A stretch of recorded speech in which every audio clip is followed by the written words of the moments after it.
Bonjour, 15e cours d'introduction à l'informatique par Jacques-Olivier Lapeyre. Aujourd'hui, nous allons aborder une nouvelle notion que nous allons d'abord voir en langage algorithmique et ensuite en langage C. Cette notion qu'on va étudier aujourd'hui, c'est la notion de fonction. Et à vrai dire, impossible, et je dis bien impossible, d'écrire un programme un tout petit peu long et un tout petit peu puissant sans utiliser de fonction à un moment ou à un autre. Voilà. Et une des raisons pour lesquelles à ce jour on n'a jamais écrit de programme de plus de, mettons, 30 lignes, en gros, c'est tout simplement parce qu'on n'avait pas encore vu les fonctions. Mais maintenant on va les voir et vous allez voir dans les prochaines séances la longueur et la puissance et l'intérêt des programmes qu'on va écrire, mais vont vraiment se multiplier, quoi. Oui, je sais, à chaque vidéo je dis ça, mais vous avez pu constater que je mens pas, puisqu'on fait effectivement des choses de plus en plus intéressantes. Bon, donc, les fonctions. Alors, je vais commencer par rappeler la définition en mathématiques de ce qu'est la factorielle d'un entier, d'un nombre entier. Bon, alors, ceux d'entre vous qui sont en terminale ou qui ont déjà fait une terminale il y a plus ou moins longtemps, connaissent déjà la factorielle. Les autres ne connaissent pas, ou s'en souviennent plus peut-être. Bon, alors par exemple, si vous êtes en 6e, factoriel, vous ne savez pas ce que ça veut dire. Alors je vais vous l'expliquer. Donc, ce qu'on appelle en mathématiques factoriel de 5, c'est tout simplement ce nombre-là. 1 fois 2 fois 3 fois 4 fois 5. Voilà. Bon, alors, on peut calculer. 1 fois 2, ça fait 2. 2 fois 3, ça fait 6.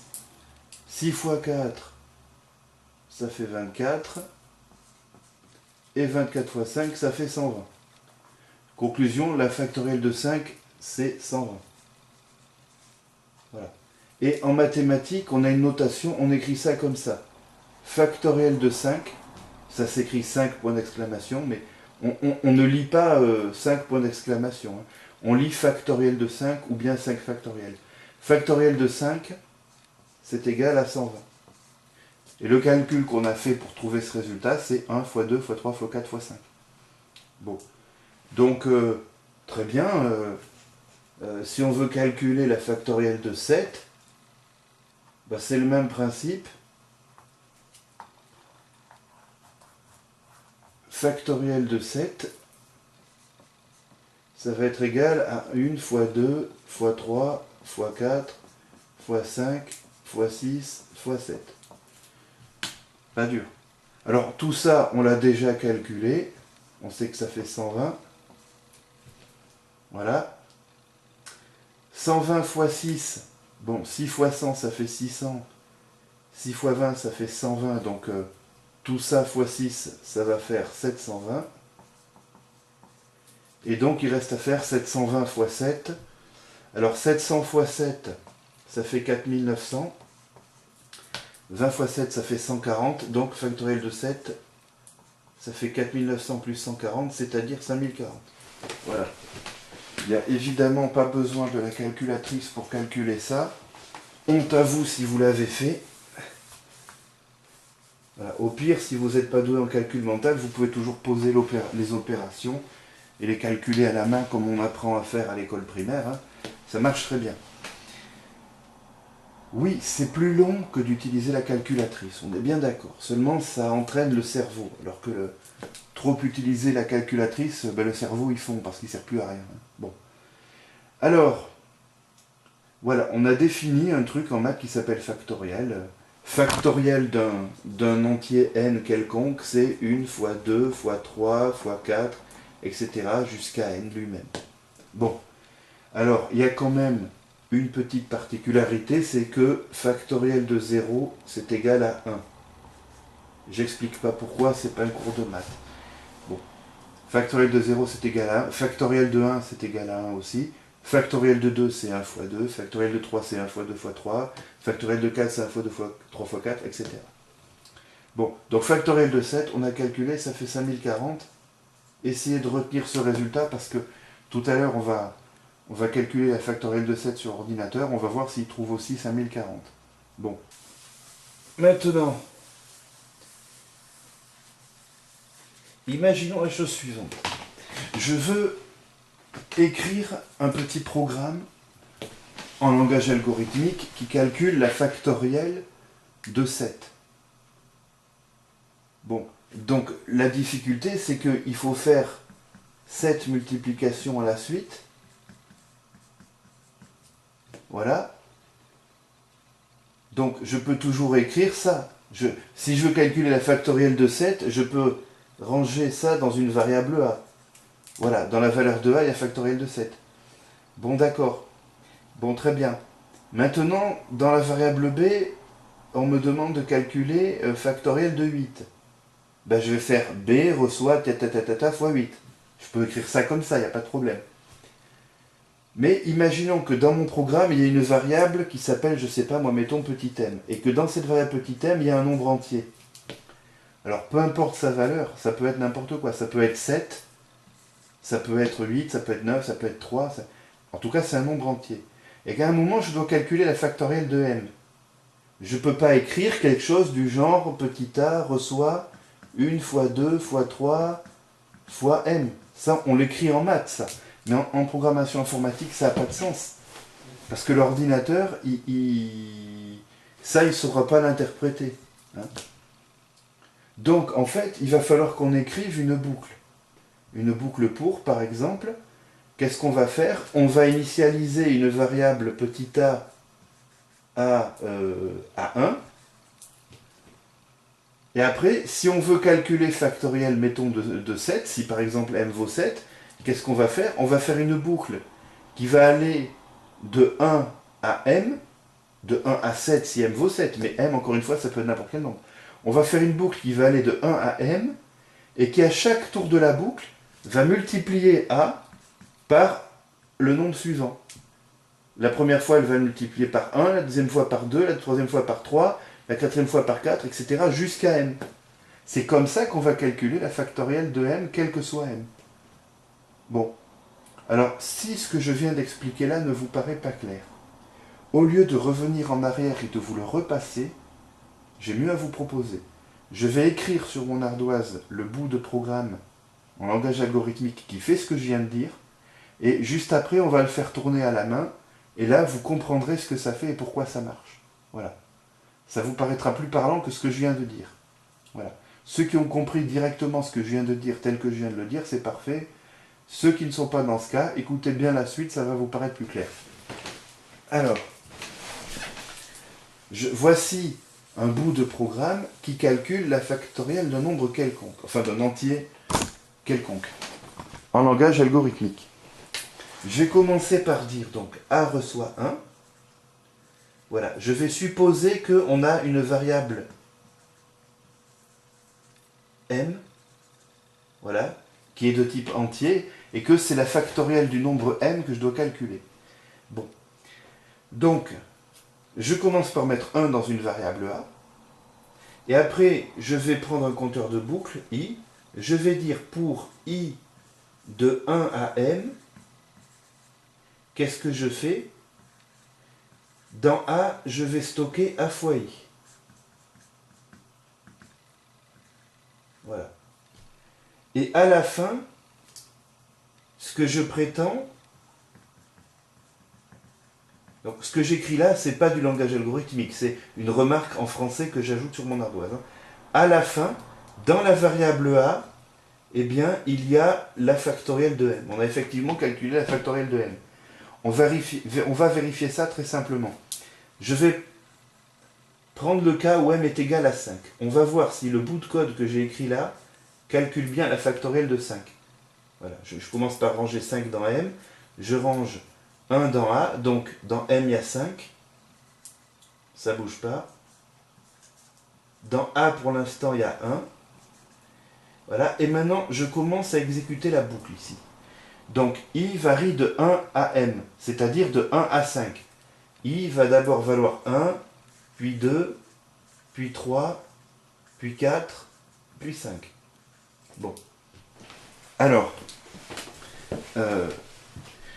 quand i vaut 1, qu'est-ce que je fais?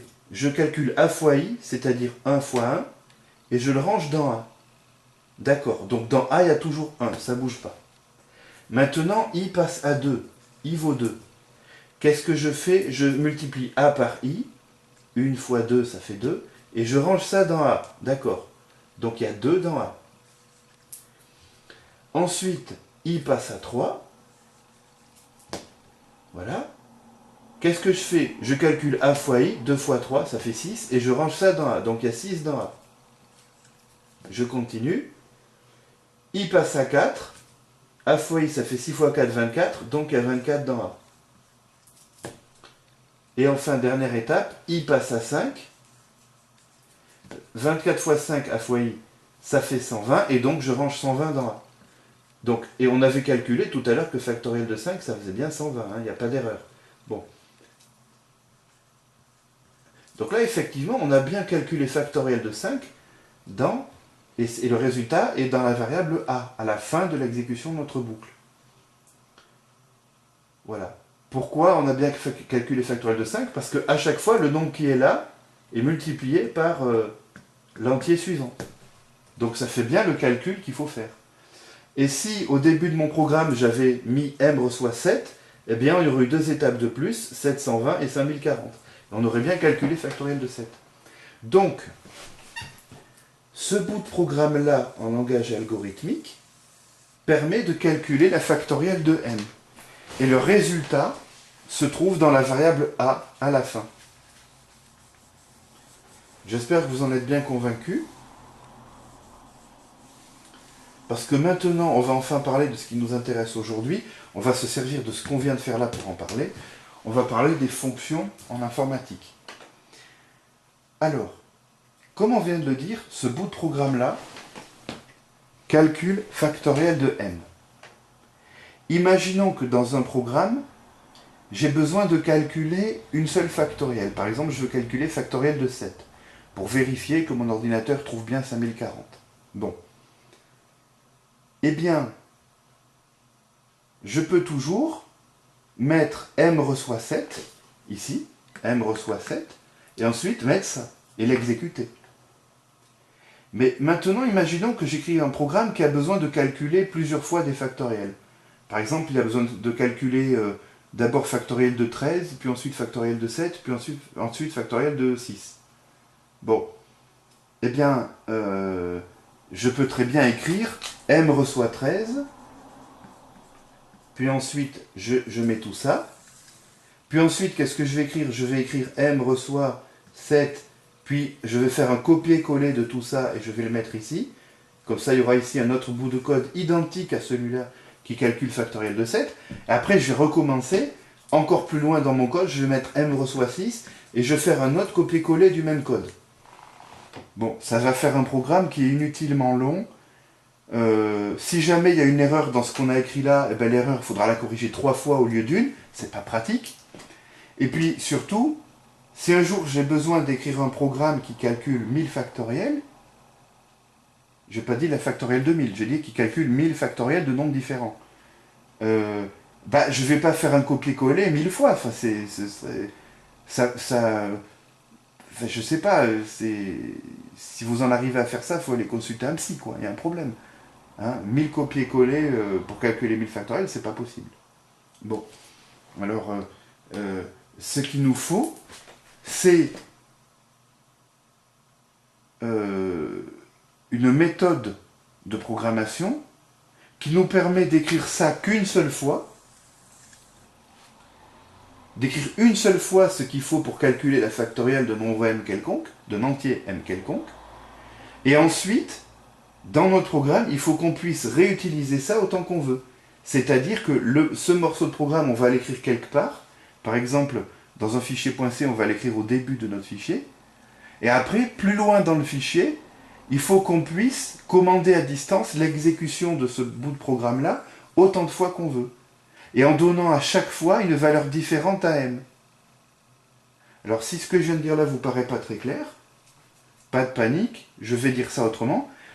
Dans l'absolu, je voudrais pouvoir écrire dans un programme, par exemple, je voudrais pouvoir écrire, si mettons je veux ranger le résultat dans une variable qui s'appelle petit f, je voudrais pouvoir écrire petit f reçoit factoriel de 13.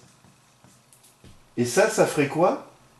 Quand j'écrirais ça, ça exécuterait ce bout de programme-là avec m égale 13, ça calculerait le résultat, et ça rangerait le résultat dans la variable f. De sorte à ce qu'après l'exécution de cette ligne-là, eh bien, il y ait bien la factorielle de 13 dans la variable f. Comme ça, c'est génial. Si j'ai 3 factoriels à écrire à la suite, au lieu de faire un gros copier-coller de ce machin-là, j'ai écrit ce machin-là une seule fois au début du programme. Voilà. Et puis après, je l'appelle 3 fois. Par exemple, je vais ranger factoriel de 13 dans une variable f. Je vais ranger factoriel de 7 dans une variable g et factoriel de h, factoriel de 6 dans une variable h. Voilà. Ça, c'est bien. Si je peux écrire ça comme ça, c'est beaucoup plus simple. Ce bloc-là, il est écrit qu'une fois. Il n'est pas copié-collé. Et je l'utilise autant de fois que je veux. Là, dans mon exemple, je l'utilise 3 fois en écrivant une seule ligne à chaque fois. Un mécanisme en langage algorithmique qui permet de faire ce que j'ai décrit là, mais il va falloir que je vous l'explique. Alors, je vais vous l'expliquer. Et ce mécanisme s'appelle les fonctions.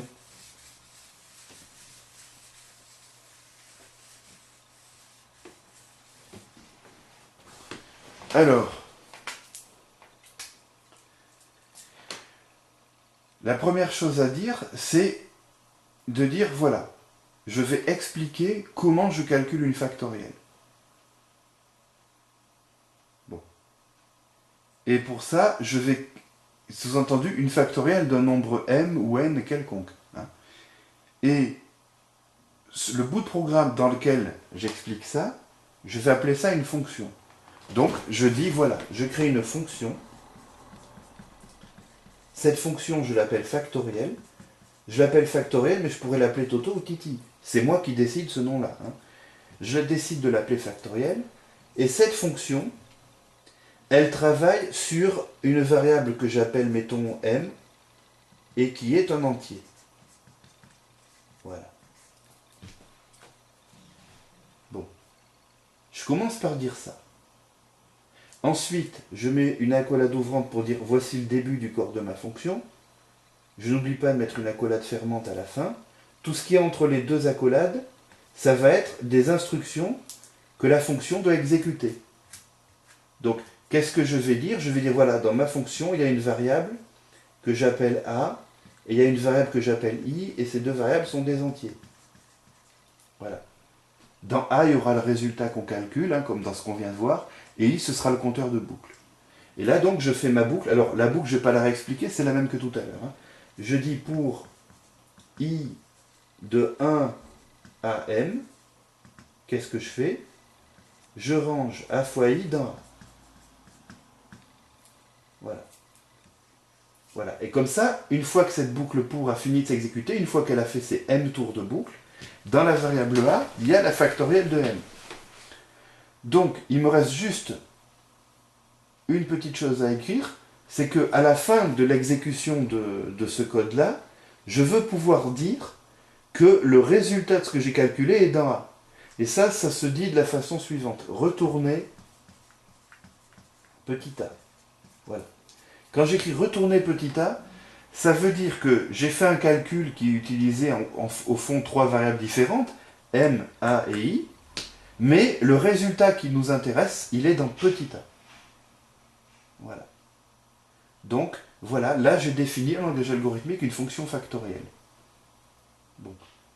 Ah, il y a un petit point qu'on n'a pas précisé, c'est que le résultat calculé par la fonction, c'est un nombre entier. Donc, on l'ajoute ici, 2 points entiers. Ce qu'on met là, c'est le type de la donnée qui est retournée par la fonction. Là, en l'occurrence, ce qu'on retourne, c'est A. A, c'est un entier, donc on retourne un entier. Donc, il faut le préciser ici. Voilà. Entre parenthèses, on met ce qu'on appelle le paramètre de la fonction. C'est-à-dire que c'est un truc qui peut varier. Je peux appeler factoriel de 13, dans ce cas, ça va m vaudra 13. Je peux calculer factoriel de 6, dans ce cas m vaudra 6, etc. Bon, et une fois que j'ai défini cette fonction, eh bien, en langage algorithmique, dans une autre partie du programme, n'importe où, je peux écrire quelque chose de ce genre-là. Je peux écrire, je sais pas moi, f reçoit factoriel de 13. Dans ce cas, qu'est-ce que ça va faire? Si j'écris ça, eh bien, l'ordinateur va exécuter, il va trouver la fonction que j'ai appelée factoriel, il va exécuter le corps de cette fonction en prenant comme valeur de m 13. Puisque j'ai mis 13 entre parenthèses, ce que je mets là entre parenthèses, c'est la valeur de m quand ce bout de code-là s'exécute. Donc, ça va faire tourner cette boucle de 1 à 13, et à la fin, dans A, il y aura bien la factorielle de 13. Voilà. Et ce résultat-là qui est retourné, la factorielle de 13, sera stocké dans F. C'est ça la dernière étape. Je répète les étapes. Quand j'écris ça, la fonction factorielle qui commence là et qui se termine là est exécutée, avec m égale à 13, puisque j'ai mis 13, et à la fin, le résultat qui est dans A est stocké dans F. Je retourne A, ça veut dire quoi concrètement? Ça veut dire que la valeur qui est dans A à la fin de l'exécution de ma fonction va être rangée dans F. C'est grâce à ce mécanisme que dans la variable F, j'ai bien la factorielle de 13 qui est stockée. Voilà. Et donc, dans mon programme, après, je peux écrire G reçoit factoriel de 7. Si je veux, ça va faire exactement la même chose, sauf que m vaudra 7 au lieu de 13. Donc, quand j'écris ça, l'ordinateur exécute cette séquence d'instructions-là, en prenant m égale 7. Du coup, ça donne pour i de 1 à 7, je fais ça. Donc, à la fin, dans A, il y a la factorielle de 7. Et c'est cette valeur de A égale à la factorielle de 7 qui est stockée dans G, etc. Alors, quand on écrit ça, on dit qu'on fait un appel de la fonction factorielle. Ça, c'est le code de la fonction factorielle. Et quand j'écris un truc comme ça, je fais un appel à la fonction factorielle. Commander l'exécution de la fonction factorielle en lui donnant la valeur qu'elle doit prendre pour m, ça s'appelle appeler la fonction factorielle. Bon, on peut aussi dire exécuter la fonction factorielle, mais bon, c'est le terme consacré, c'est appeler. On dit qu'on appelle une fonction. Voilà. Donc la fonction, on l'écrit une seule fois et on peut l'appeler autant de fois qu'on veut selon nos besoins. Et ça, c'est très pratique. Bon. Alors, je précise une chose, c'est que quand l'instruction retourner A s'exécute, ça arrête la fonction. Parce qu'une fonction, comme n'importe quelle autre partie d'un programme ou presque, c'est un truc où il y a une première instruction, une dernière instruction, et entre les deux, ça s'exécute dans l'ordre. Voilà, de haut en bas. Bon. Mais en fait, il y a quand même une petite nouveauté, c'est que quand on exécute retourner quelque chose, ça arrête la fonction. C'est-à-dire que si après retourner, j'ajoute une instruction à la noix qui ne sert à rien dans ma fonction, je ne sais pas, moi par exemple, afficher petit i, pourquoi pas? Bon, c'est idiot de faire ça, mais pourquoi pas? Eh bien, cet affichage, il ne sera jamais exécuté, parce que quand la fonction est exécutée, on fait ça, ça, ça, ça, et hop, au moment où on fait retourner A, la fonction s'arrête. Et le résultat qui est dans A est stocké dans F, ou dans G, ça dépend si on a exécuté ça ou ça. Bon, voilà. Donc ça, c'est jamais exécuté. Voilà, c'est pour ça que ça ne sert à rien de l'écrire. Voilà. Donc ça, c'est un détail, le fait que quand on exécute retourner quelque chose, ça arrête net l'exécution de la fonction. C'est quelque chose qu'il faut garder en tête, parce que ça va avoir une importance dans peu de temps. C'est pas important en fait pour ce qu'on va faire aujourd'hui, mais dans peu de temps, ce sera important d'avoir bien retenu ça. Donc retenez-le bien, vous gagnerez du temps par la suite. Voilà. Maintenant, on va passer sur ordinateur et on va voir comment on peut coder une fonction factorielle et l'utiliser, l'appeler autant de fois qu'on veut en langage C. Voilà, donc je vais taper dans un fichier factoriel.c l'équivalent en langage C de ce que nous venons de voir en langage algorithmique. Je suis sous Emacs, vous allez taper ça sous Dev C++. Donc vous allez faire comme on avait fait jusque-là. Vous créez un nouveau fichier dans DevC++ que vous appelez comme vous voulez, mais bon, autant l'appeler factoriel.c comme moi, hein. Voilà, vous taperez ce que je vais taper là, mais vous le faites dans DevC++ au lieu de le faire dans Emacs comme moi. Et puis, quand vous aurez besoin d'exécuter votre programme pour voir ce que ça donne, vous ferez F9 comme on a toujours fait sous DevC++. Moi, en revanche, je vais taper sous Emacs et je vais exécuter mon programme non pas dans Emacs, mais dans un environnement qui s'appelle Cygwin. Alors, il se trouve que c'est techniquement possible d'exécuter directement sous Emacs, à certaines conditions d'ailleurs, que je ne remplis pas dans l'immédiat, mais de toute façon, on fera ça beaucoup plus tard, parce qu'on a des tas d'autres choses à voir avant, mais moi je vais exécuter dans cet environnement-là qui s'appelle Cygwin. Alors Cygwin, c'est une fenêtre toute noire, qui peut vous faire penser un peu à la fenêtre toute noire qui s'ouvre dans DevC++ au moment où le programme s'exécute, sauf que la fenêtre toute noire de Cygwin, elle reste tout le temps ouverte. Enfin, si je la ferme, mais je veux dire, elle ne se ferme pas toute seule. C'est pour ça que moi, j'ai plus besoin maintenant de mettre l'instruction système pause pour éviter que la fenêtre se ferme toute seule, parce que de toute façon, elle ne se ferme pas toute seule. Bon. Donc déjà, ça c'est déjà une bonne raison de préférer Cygwin que DevC++. Mais il y a des tas d'autres raisons, hein. Mais on va les voir petit à petit. Et de toute façon, vous, ce n'est pas aujourd'hui que vous allez jouer avec Emacs et avec Cygwin. Ça va venir très bientôt, je l'ai déjà dit, hein. Ça arrive. Les choses viennent petit à petit, comme vous le savez d'habitude avec moi. Bon, alors, Cygwin, c'est un très très gros morceau à installer. C'est-à-dire que sans doute notre prochain cours, le cours numéro 16, ou si c'est pas le 16, ce sera le 17, hein, ce sera un cours qui sera entièrement consacré à l'installation de Cygwin. Voilà. Et donc vous aurez intérêt à suivre ce cours pour l'installer correctement chez vous, parce que c'est dur à installer Cygwin, hein, c'est pas un truc qui s'installe facilement comme DevC++ ou comme Emacs. Bon, par contre, le jeu en vaut la chandelle. Donc, vous regarderez cette vidéo, vous installerez tout, et une fois que tout sera installé, normalement vous avez déjà installé Emacs au cours précédent, hein. Non, au cours numéro 13, pardon, puisque le cours 14 c'était un cours théorique sur ardoise. J'espère que vous ne l'avez pas sauté, le cours 14 il est fondamental. Et puis bientôt vous installerez aussi Cygwin, et une fois que vous aurez à la fois Emacs et Cygwin comme moi actuellement, et bien là on pourra tous ensemble, tous en cœur, travailler avec Emacs et Cygwin. Bon, alors beaucoup plus tard on verra bien d'autres outils que Emacs et Cygwin, et on verra d'autres langages que le C. Mais pendant un certain temps, on fera du C avec Emacs et Cygwin. Voilà. Bon. Alors, maintenant, je vais taper mon programme, et vous pouvez taper la même chose sous DevC++.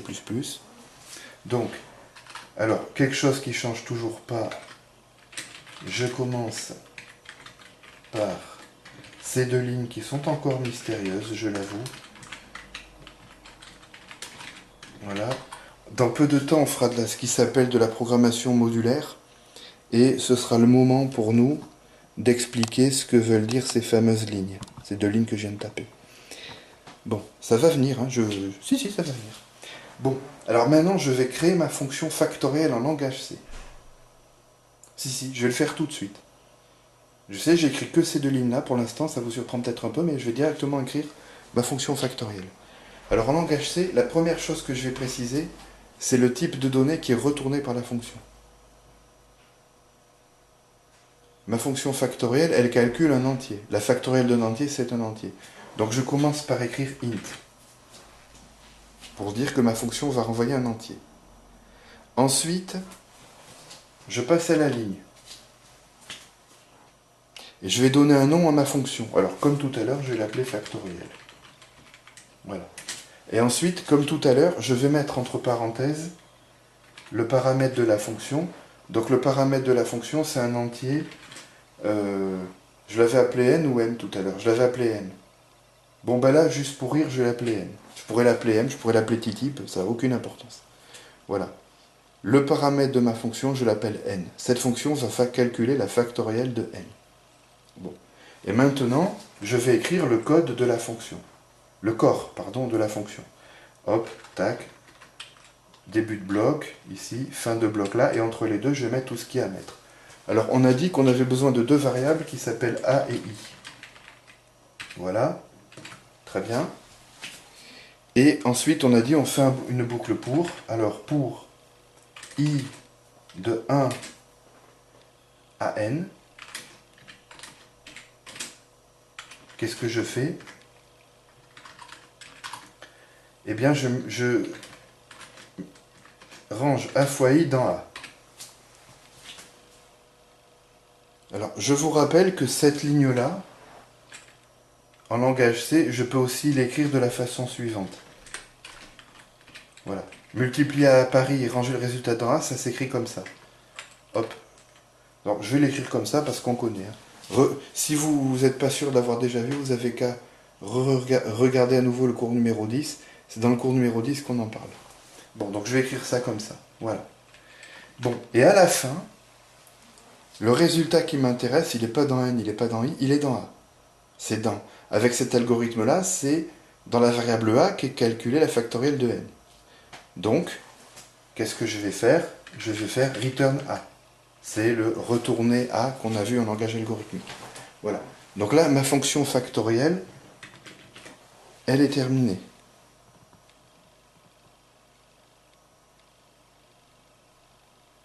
Alors, je fais tout de suite une petite remarque, parce que je ne suis pas sûr d'y penser sinon. Beaucoup d'informaticiens écriraient ça comme ça. Ils ne passeraient pas à la ligne entre le type de retour de la fonction et le nom de la fonction. Bon. Alors, en fait, moi, je fais comme ça et je suis incapable de vous dire pourquoi. Je suis incapable de vous dire pourquoi là tout de suite. Je sais que quand j'étais étudiant, pendant les années où j'ai fait licence puis maîtrise d'informatique, les enseignants qu'on avait à l'époque nous avaient fait faire comme ça. Ils nous avaient fait passer à la ligne après le type de retour des fonctions. Et il y avait une raison à ça.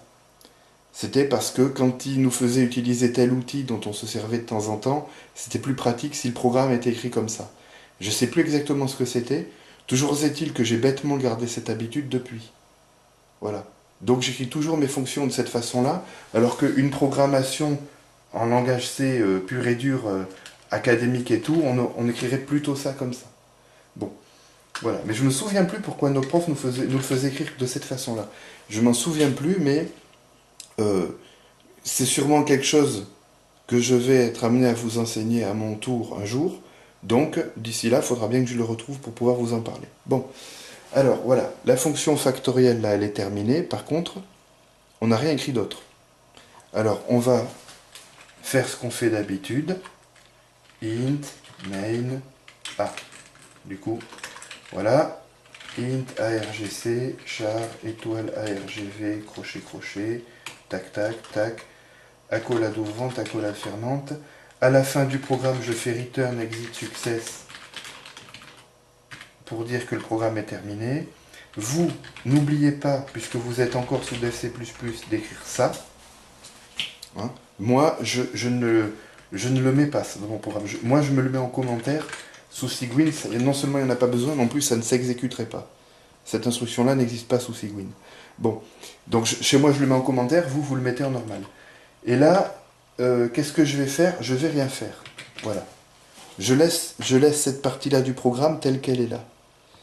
Voilà. Rappelez-vous, à la première séance, on avait écrit un truc de ce genre et on avait dit qu'en fait, c'est un programme vide et qui faisait strictement rien. Bon. Alors, on va voir si c'est toujours le cas. Je vais afficher ma fenêtre Cygwin. Vous faites F9 et vous allez voir la réponse tout de suite. Normalement, vous allez avoir un programme qui fait rien, qui vous met appuyez sur une touche pour continuer, puis vous appuyez sur une touche et votre fenêtre se ferme.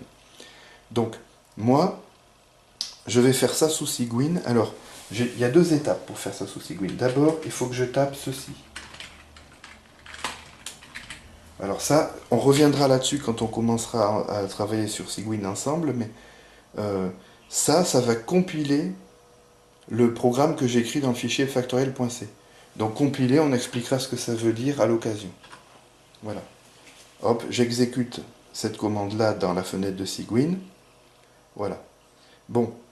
Et là, il n'y a pas eu de message d'erreur affiché, il m'a rendu la main aussitôt, donc ça veut dire que mon programme est syntaxiquement correct. Et maintenant, pour l'exécuter, je vais faire ça. Alors je sais, vous pouvez rire en disant ah nous, sous C++, pour faire tout ça, il suffit qu'on fasse F9, c'est plus simple. Ouais, c'est plus simple, mais dans pas longtemps, on aura besoin de décomposer davantage les tâches, comme je le fais là. D'ailleurs, même avec des C++, on peut décomposer davantage. F9, c'est juste une facilité qui fait une partie du boulot à notre place.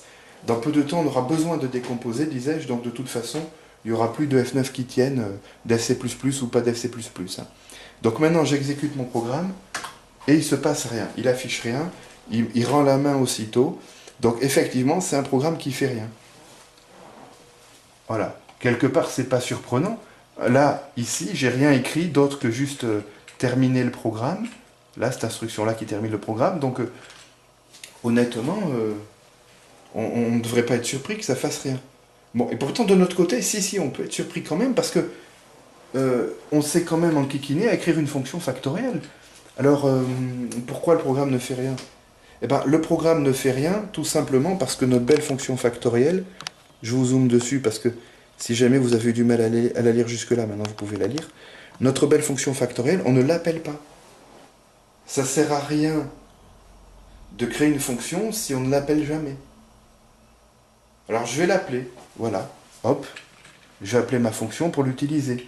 Par exemple, je veux calculer la factorielle de 5. Comment je peux faire ça? Eh bien, je ne sais pas, je vais créer un entier que j'ai appelé f, et dedans, je vais ranger factorielle de 5. Voilà. Donc, rappelez-vous de ce que j'ai expliqué tout à l'heure sur Ardoise. Quand j'écris ça, ça appelle la fonction factorielle en prenant 5 comme valeur de n.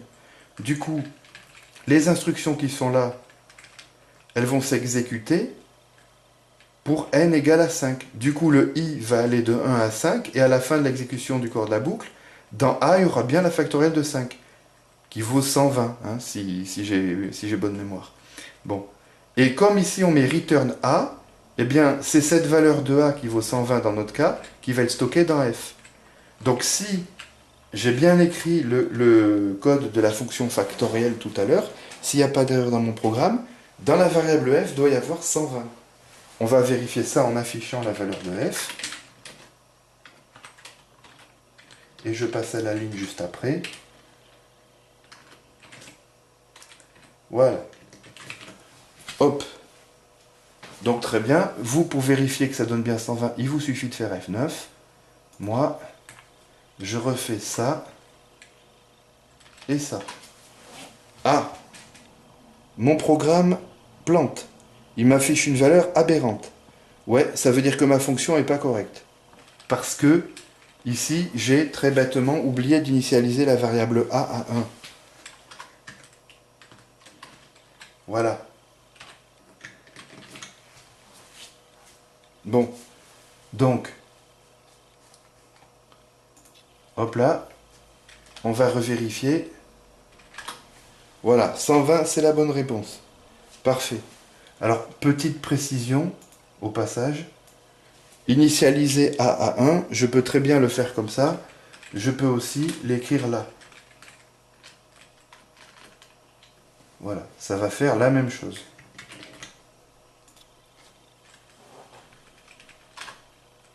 La preuve, voilà, j'ai toujours 120.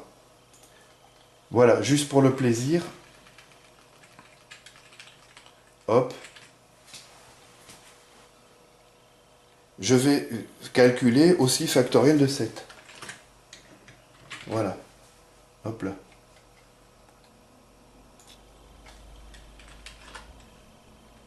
On va vérifier que ça fait bien 5040. Voilà, c'est le cas. Maintenant, on va appeler la même fonction factorielle deux fois. On va calculer la factorielle de 5. Et on stocke le résultat dans f et on affiche f. Voilà. Et puis, on va calculer la factorielle de 13. Tiens, j'ai envie de voir combien ça fait. Et on va la stocker dans la variable g. Et puis, on va afficher f et g. Voilà. Donc factoriel de 5, on a dit que ça faisait 120, et factoriel de 13, là tout de suite, je ne saurais pas vous dire combien ça fait.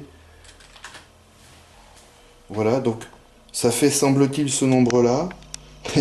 Je- Hein? Voilà, non, si on veut, on peut vérifier avec ou sans calculatrice, mais j'ai la flemme.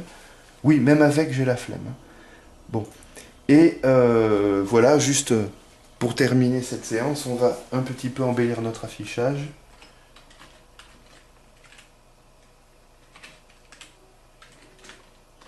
Voilà.